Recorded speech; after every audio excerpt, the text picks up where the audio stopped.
How you doing? Oh, both of them are like, and they're alive. Cool. I'm just gonna hold it like this because I don't flipping know. Are you filming me or yourself? You. I'm filming you. Here you go. You can film. Because I forgot the stand, so this is, I mean, we're gonna get great audio, but I don't know where to leave that because I don't have my thingy. But the reason I bring this up is because you gotta. Oh, sheesh.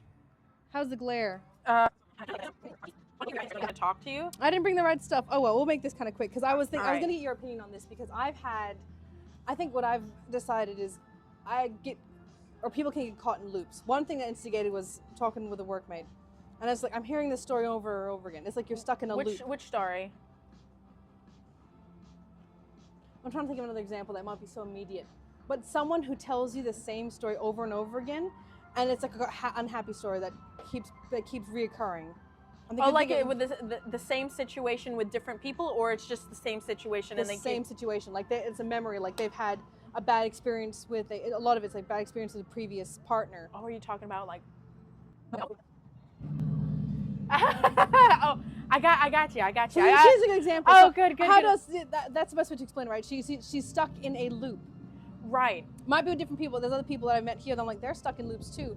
And I didn't think much more like, why am I being used as a therapist? Because I think that's where I kind of go. No, but it's true. You know what? Before, so I know when things. Okay, all right.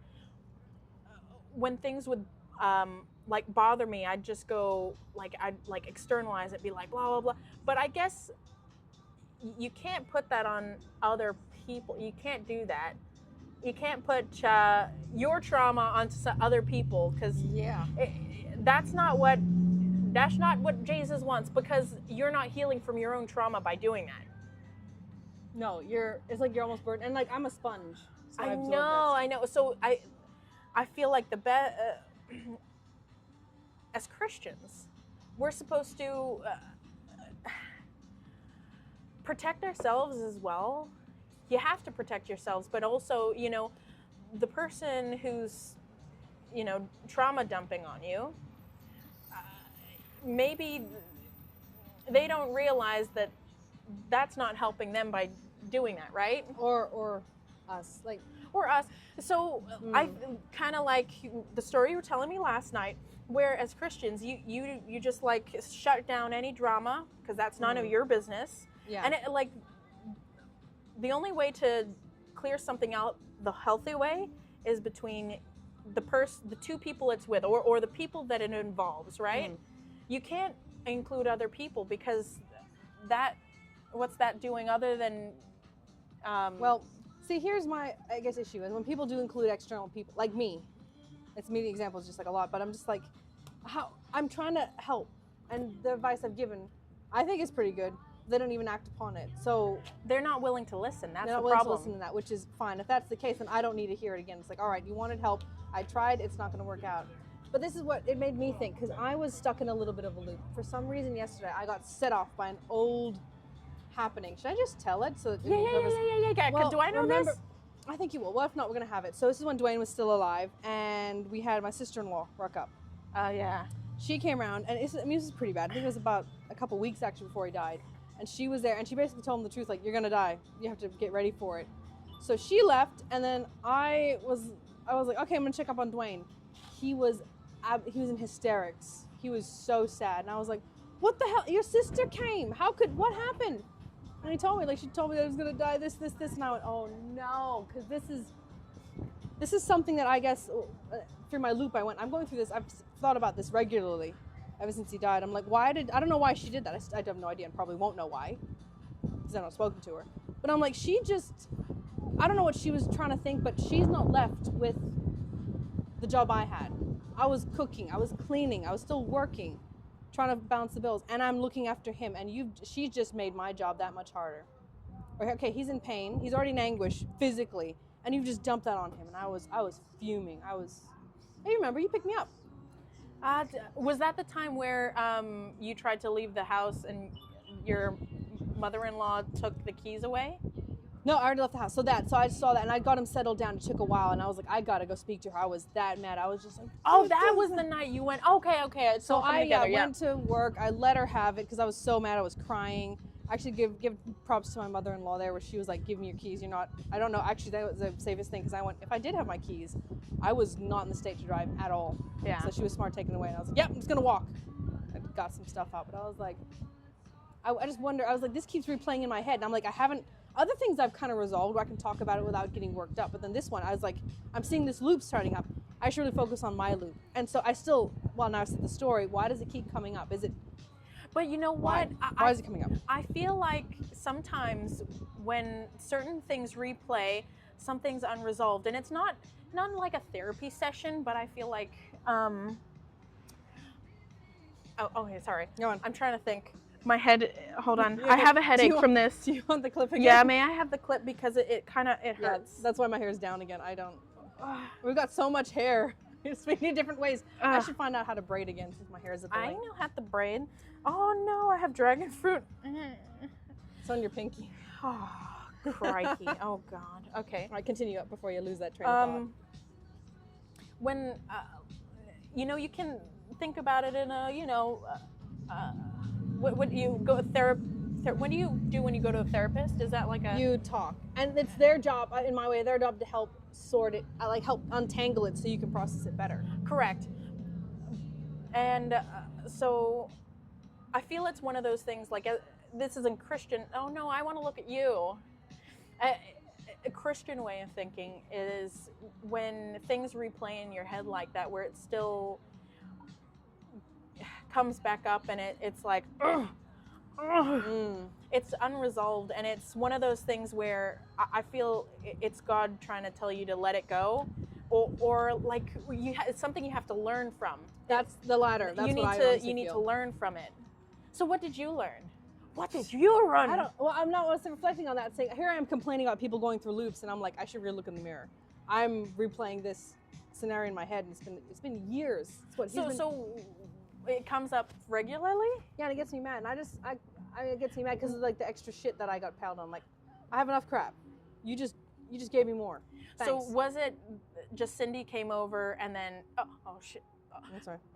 Sorry. I mean, if anyone knows me, it's like there's a 50-50 chance of which sister we're talking about here. True. So it's yeah. Anyways. Yeah. Oh gosh. Yeah. Is it the fact that she came over and just told him that he was gonna die, and then it pretty much made him like upset? I don't know. It was that they're in the room having a chat. She leaves and I go, hi, oh gee, and it was a shitstorm. I was like, what the hell? Like the whole reason they come over is to help cheer him up. Like before Dwayne died, Ellen and Ryan came over. And he was so happy. I'm like, that's what it should be. He was ecstatic. Do you know what I don't know if this is my maybe is there like anger there that they were never there to help in the first place, and then when they did come over, it made it worse. It's just as they never helped you, and gave you. They were a burden. They pretty much burdened you, right? I had felt like when they did help, it was good, but it wasn't to the extent as other people or our immediate family. Well, but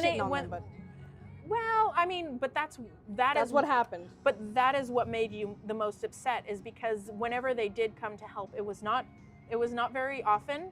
It was very minimal, and when Cindy came over and pretty much made your life even harder. Yeah, and so she knew. I was crying. I was angry, crying. I was shaking on the way over when I saw her. Which is probably not a good thing. Getting yourself that angry where you physically cannot control the emotions within you.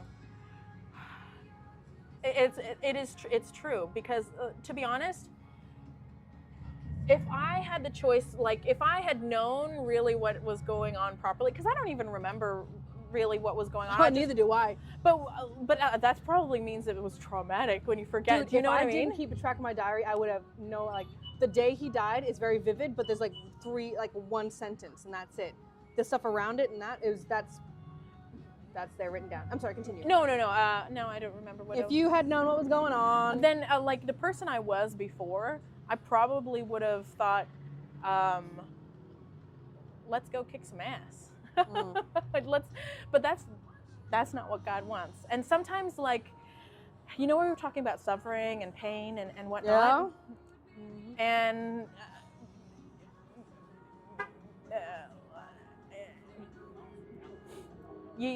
when I think you handled the situations very well. Thank you. for what you were put through, because I Thank think you. I would have been. I probably would if I went through the same thing. I would probably be a monster. Do you know what And I mean? I'm not. No. But do you know what I mean? Like, Yeah. I really think coming out with a couple tattoos and no drinking problem, I'm pretty all right. oh, sure, no drinking problem. No, I tried drinking. It still tastes like shit. I'll just eat my heart out. No, all that. Yeah, but you know what? That's you fixed. You know, you're good. You're good. Am I? You're healthy. Am I? But I think you came out better and stronger from that. Here we go. I mean, we're gonna wrap this up soon as well because that thing is heating up. This is that book I was talking. This is what I just came up. This is my little book. Can I read out what I wrote? And I just was like, hey, this is weird. Let me check the date. Oh God, it's a mess. Shopping list at Barnes & Noble. That's next time. Cathartic. Oh, maybe this is my 2 days ago. It's not. Hold on. Something about it's not the problem of pain. It's the power through pain. Yeah. Hold on, that's in my other book. So I remember that, and I was like, huh, that came out of nowhere. So I wrote it down. I'm like, okay. Reading that PhD book, Feel the Fear and Do It Anyway. I was like reading, and I went, she's been through cancer, and she has only one boob because she got that single mastectomy, and she goes, oh my God. But through that, she goes, I've learned so much. She got closer to her husband. She became a different person. I was like, okay. And then on my bookshelf, I've got The Problem of Pain by C.S. Lewis, and I'm going, So I read that's what I was doing reading. That's why I was in my room. I looked up and I was like, shit, I gotta get to work. Because I'm just like, it's the problem of pain, you can focus on that. But Yeah. You can put the problem of it, sure, but how about the power you get through pain? It sounds weird saying power, but No, it's true though. So, And I'm gonna do a Substack on that. when I this is why I like to talk aloud about sermons that I really enjoy, because that's how I can better ingrain it into my mind, because when we talk about joy or apple, whatever you want to call it, Apples, Joyces. apples and joyces, it's one of those things where pain happens and you have to push through it, and how you deal with it. It depends. Do you know, like when you're in a situation and you don't choose joy, it could probably be the worst experience of your life. It could be devastating, and you could be a mess at the end. Yeah. That's the difference, is when you choose joy through pain, you don't come out stronger, and you're supposed to not be a mess. That's what God is trying to tell us. And it's not, the path for Jesus is not an easy one. That's why I need to keep talking about it all the time. Is that what? There we go. Okay, so now we had a health therapy session before, but I think to finish up this, I think what I realized ages ago, is maybe about 8 years ago, is like, okay, we were never promised that life would ever be easy. It was going to be a struggle. But if you do the stuff that he says to do, it'll be a lot easier. Yeah. I was like, fair enough. Like, it was never promised. So people like, life is so hard. And I went, I don't remember anyone, even non-religious or anything, saying that, yeah, life is going to be fun. It's like, no one never said that. You make it fun. Yeah.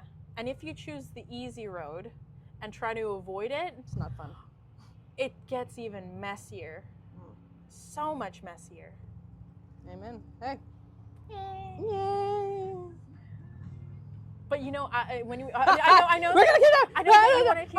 I'm gonna cut this thing. I'm gonna cut this thing. Bye. No, yeah, but I'm gonna talk to you off camera. Okay. Say bye to the camera. Bye. Bye, camera.